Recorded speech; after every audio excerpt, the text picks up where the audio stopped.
Hi, I'm Willie with H5 Technology and welcome to my channel. Thank you for being here. So tonight we are going to talk about the highly anticipated UniFi 5.7.20 release. We're also going to look at the Cloud Key release, I believe it's .10 and 8.10.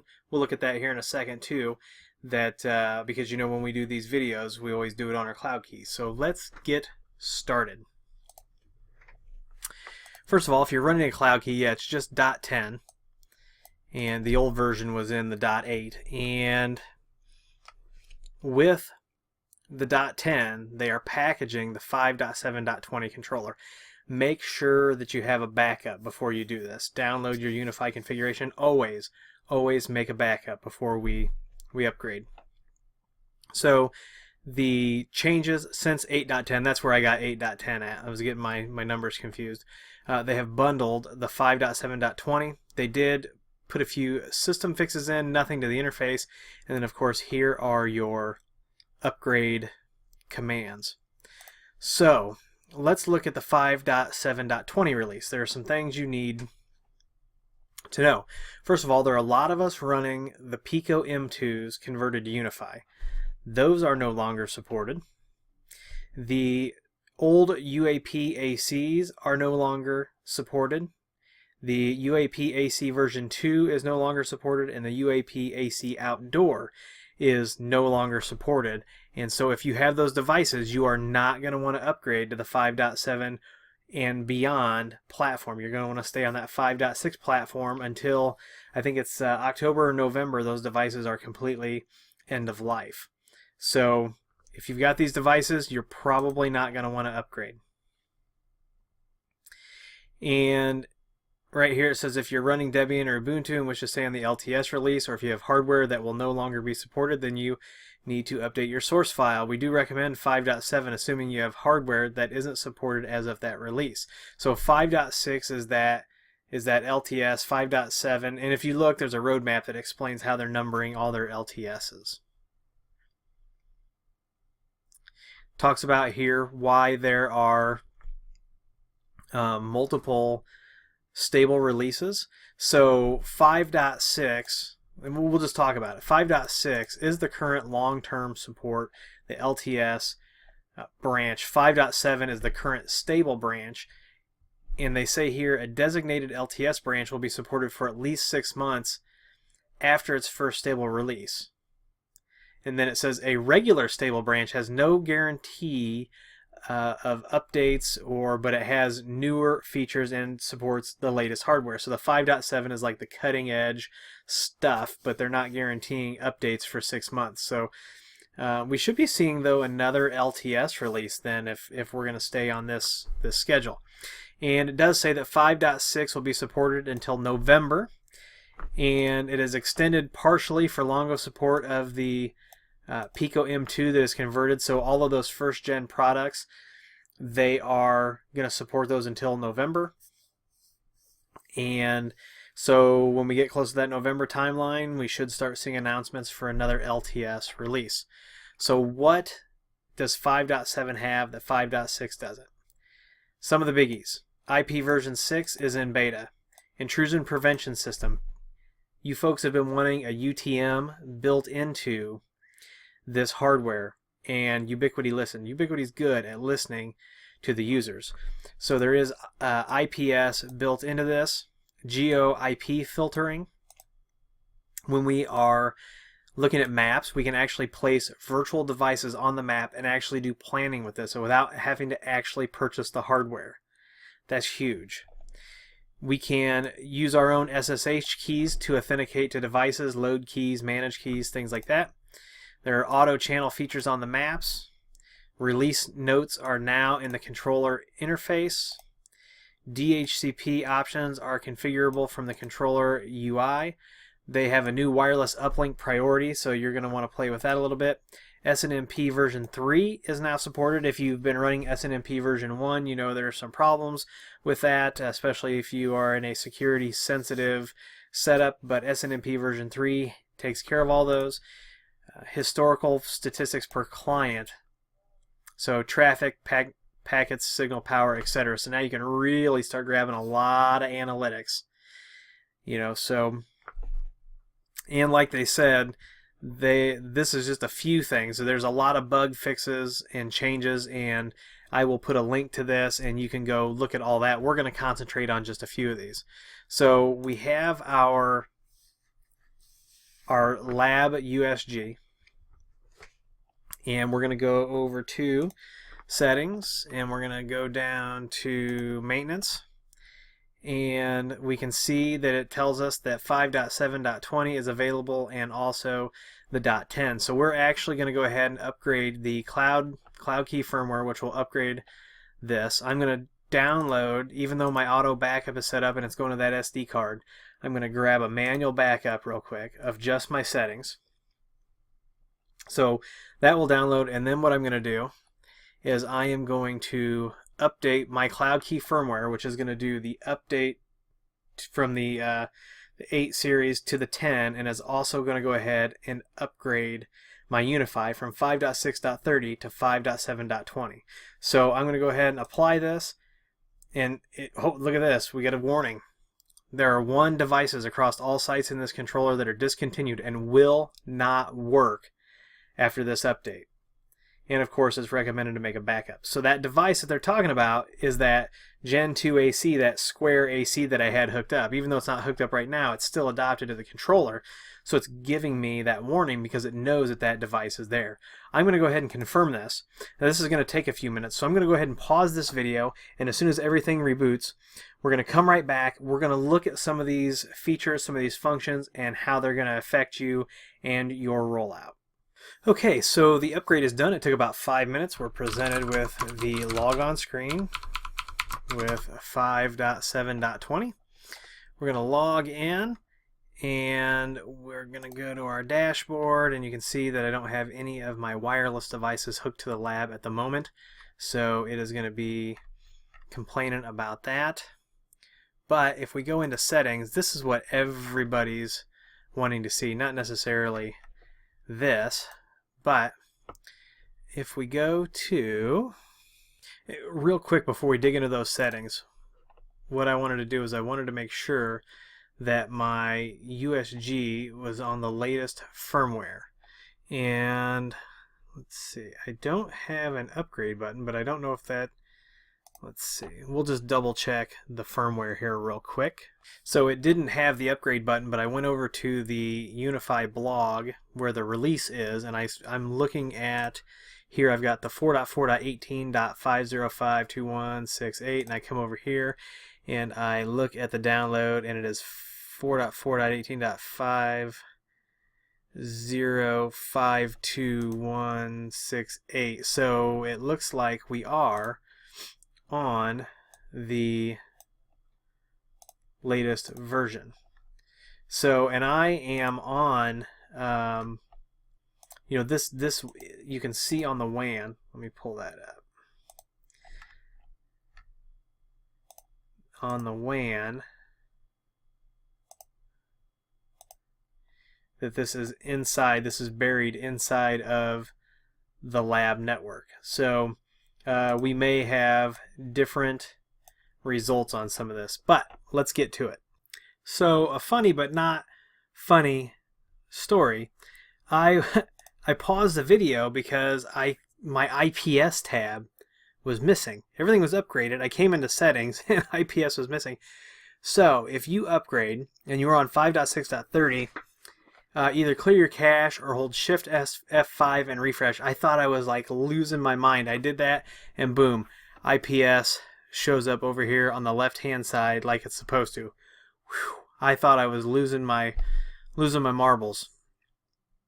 And now we can see the SSH keys down here, so we can add our SSH keys here for authentication. I was like, you have no idea the panic that set in when that IPS tab wasn't there. I was freaking out, and then I was like, oh, maybe I'll just refresh it. And yeah, so anyway, over here we'll click on IPS, and it is going to give us a couple options. It's going to give us IDS or IPS, so intrusion detection will detect, intrusion prevention will prevent. Now, it tells you right here, enabling IPS will affect the device maximum throughput. On a USG, which is what we're on, is the standard USG, it'll be knocked down to 85 megabits. So what I've got here, right now this is disabled, and they've got the tooltips. Love the tooltips. Everything should be tool-tipped. IDS, intrusion detection, when set will automatically detect an alert but not block. When IPS, when set, will automatically detect, alert, and block. Disable is disabled, right? So what we're going to do is we're going to come over here. We're going to refresh fast.com, and we're going to let this run. Now I've got a couple of gaming addicts who are gaming, finishing up spring break, and so bandwidth's going to take a little bit of a struggle. But you can see we're cruising along at a cool 81 megabits per second. So we're going to come over here, and we are going to turn on IPS.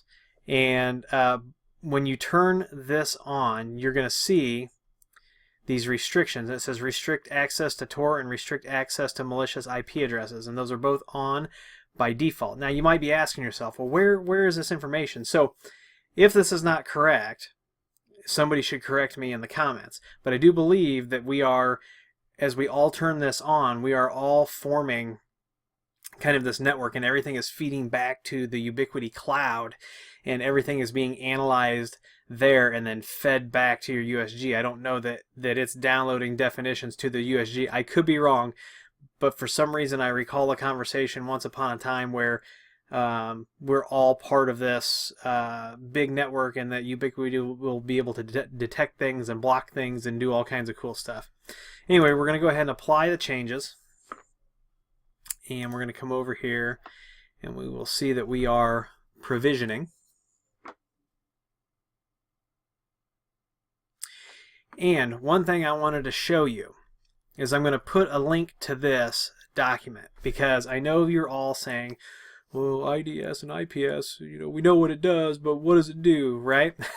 So what I'm going to do is, I don't know if I'm going to get any hits inside the lab. If I do, we'll investigate. Maybe not in this video, but what I'm going to do is I'm going to share this document, and as long as it doesn't get abused, I'm going to allow you all to copy and paste from your notifications into this, and then we're going to do a video explaining. We'll look at all the different things that get copied and pasted in here, and then we are going to do a video on describing and explaining what each one of these hits is. So I'll put that link down there. We are still provisioning, so this is going to take just a minute. And really, if I'm wrong about us like sharing, you know, being part of this big net, somebody please let me know that that's not right. Still provisioning. And this is what the document is going to look like. The first time somebody abuses it and they do something stupid, I'm going to shut it off, and then they will ruin it for everybody. So if you're going to paste your IPS hits in here, please do so in a respectful manner. I will not put up with any ass hattery. We'll just shut it down. I just thought that would be something nice for you guys, where you could paste this in here and we'd spend some time in a video talking about what all these things mean. We're still provisioning. I'm going to go ahead and pause this video real quick while this provision happens, and we'll be right back. Alright, so we are connected now. So we saw what my speed was before, so in theory I don't know that this is gonna change. If I was getting above 100, we may see a change, but let's go ahead and refresh this. And yeah, we're creeping up. So because my internet wasn't that fast, we're not really seeing the effects of this. So you know, you should definitely try this and see. You know, I'm sure a lot of you have internet that's much faster than me. I'm getting ready to get 1 gig internet here in the next 30 to 60 days. They've got our entire area. They've got directional boring machines everywhere, and they are getting ready to light it up, and I am excited because we are going to cut the cable, cut the cord, and make some changes, and it's going to be awesome, and be a lot of videos on that too. We'll go back over here, and you know, we really didn't see anything in there, so we can I've cleared all my alerts. I've cleared all the events. or not all the events. I cleared all the alerts. Here's our release notes. So the release notes now show up over here. After you hold that shift and hit refresh, it's like a whole new world opens up. And right here, you can send feature requests and suggestions directly to Ubiquiti through the controller. So if there's things you want to see, light them up, let Ubiquiti know.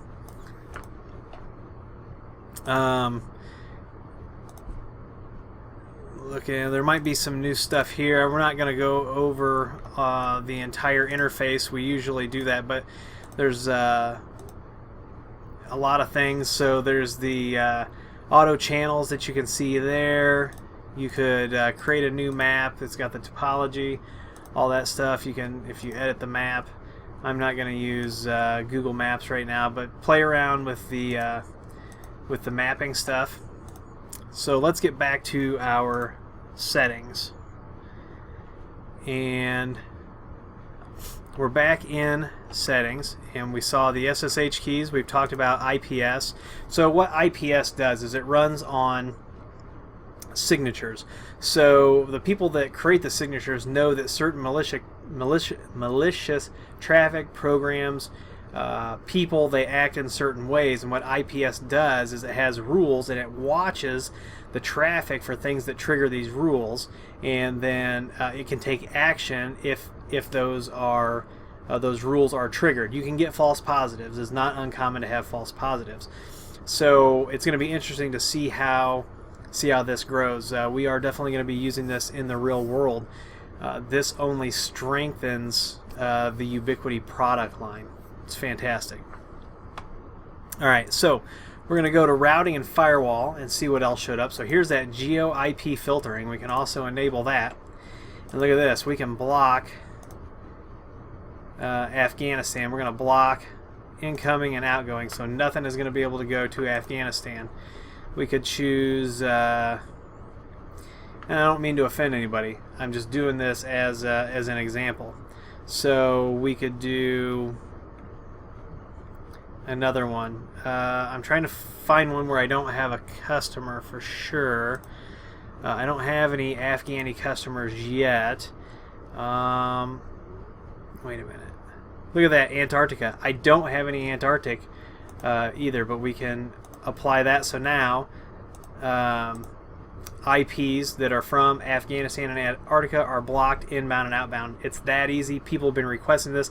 This is an awesome feature. It's fantastic. You're gonna love it. And I'm telling you, if you're worried about security, I'm not sure how many of you have noticed lately, but we run IDS, IPS on websites, web servers, firewalls, and we've had a lot of, I don't know if it's a botnet or what, but we've seen a lot of Russia, Germany, and Ukraine, and I'm sure that it is just something that is, it's not anything that probably any of you are doing. This is something that's above all of us, and it's just happening. And I noticed it today.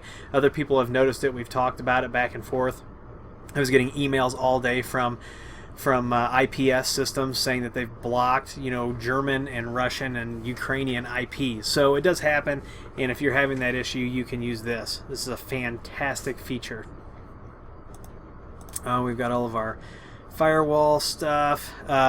So you can see they added IP version 6 rules, and that is because if we go to let's see, we edit our network, we can configure our IP versions IPv6 network. So I think it's about time that we put our big boy pants on and we talk about IP version 6. I'm not going to talk about it in this video, but I will talk about IP version 6 at some point. What else do we have here? Let's see, we'll go back to routing and firewall. So you got the Geo IP filtering. We talked about the IPS. DPI is on. We've got our DPI restrictions. We covered those already. Nothing under there. Profiles, services.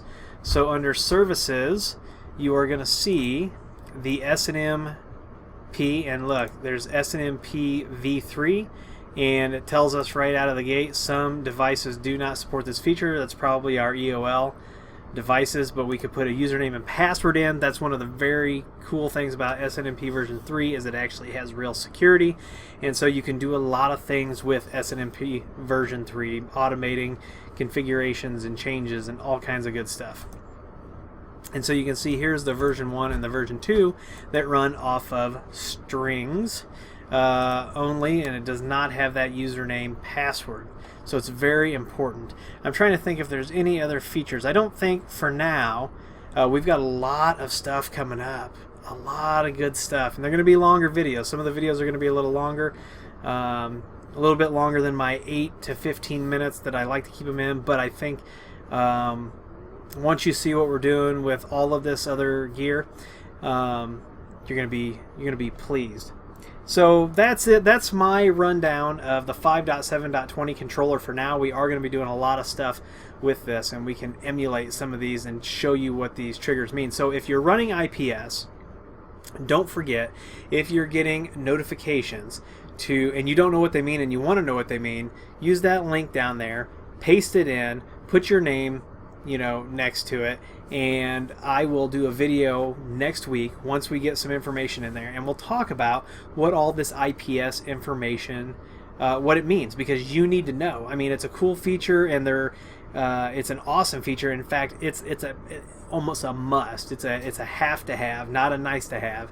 In 2018, it bolsters Ubiquiti as a company to have this built into the product, because now it's got some real credence to its IPS IDS, and so now people can't say it doesn't meet certain security standards because it doesn't have IPS. No, it clearly has IPS now. But anyway, put your IPS hits or IDS hits in that document, that link that's down there, and we're gonna talk about those. We'll spend a half hour talking about those and breaking them down, tearing them down, and just talking about what it is so that you understand what it is that you're looking at. That being said, if you like this video, please give me a thumbs up. Please subscribe. Please comment and share. Please follow me on Twitter and Instagram. If you want to stay up to date with H5 Technology and Willie Howe, you can go to h5llc.com down there. Sign up for our newsletter. That way, if this YouTube thing ever goes away, I can still keep in touch with you and give you all these fancy tips. If you need consulting, best practices, network setup and design, web design, security, go to h5llc.com and contact us. We'll take care of you. I promise. You won't be disappointed that you contacted us. We have a Discord channel where you can talk to us live. Charlie's our administrator. He does a great job. We've got an Amazon shop down there. If you want to support us a little bit, you can buy stuff. It doesn't change your price, but it kicks a few bucks over here. And as always, I appreciate all of you, and we'll see you in the next video.